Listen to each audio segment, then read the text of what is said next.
Chief secretary Sindh Asif Haidar Shah जो शहर के मुख़्तलिफ़ इलाइक़नि जो दौरो। चीफ सेक्रेटरी सिंध आसिफ हैदर शाह शहर में जारी पोलियो मुहिम जो जाइज़ो वरितो है। चीफ सेक्रेटरी सिंध सचल ॻोठ में माण्हुनि खां पोलियो मुहिम बाबति ॼाण वरिती है। आसिफ हैदर शाह घरनि ते लॻल नंबर ऐं ॿारनि जा फिंगर मार्क चेक कया आहिनि। पोलियो पुलिस मुलाज़िम तरफ़ां 11 ॿारनि खे पोलियो फुड़ा पियारण खां इनकार बाबति पोलियो वर्करनि जी आगाही। चीफ सेक्रेटरी सिंध पारां अॼु ई सभिनी ॿारनि खे फुड़ा पियारण जी हिदायत की वई है। इन हवाले सां लाइन ते मौजूद है कराची खां शाहिद मीर सहतो। जी शाहिद, कहिड़ा तफ़सील आहिनि?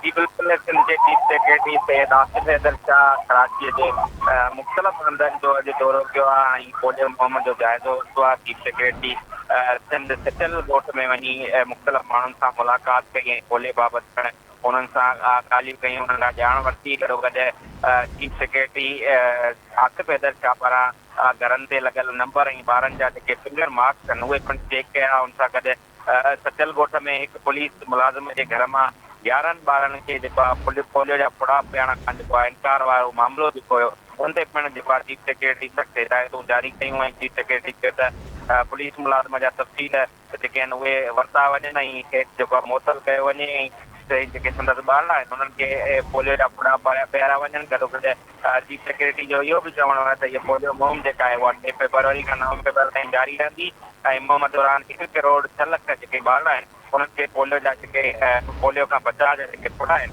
उहे पिणु पियारिया वेंदा। ऐं चीफ सेक्रेटरी चयो त ज़िले इंतिज़ामिया तौर GHO जेके आहिनि इनकारी वालदेन जा जेके वालदेन इनकार कनि पिया पोलियो पियारण खां उन्हनि जा तफ़सील जेके आहिनि उहे पाण वटि रखनि ऐं उहे जेके आहिनि असांखे फराहम कनि। गॾोगॾु पोलियो जा फुड़ा पियारण जेका आहिनि उहे इनकार कंदड़ जेके वालदेन आहिनि उन्हनि ख़िलाफ़ जेका कार्रवाई कई वेंदी जेके न पियारींदा वालदेन।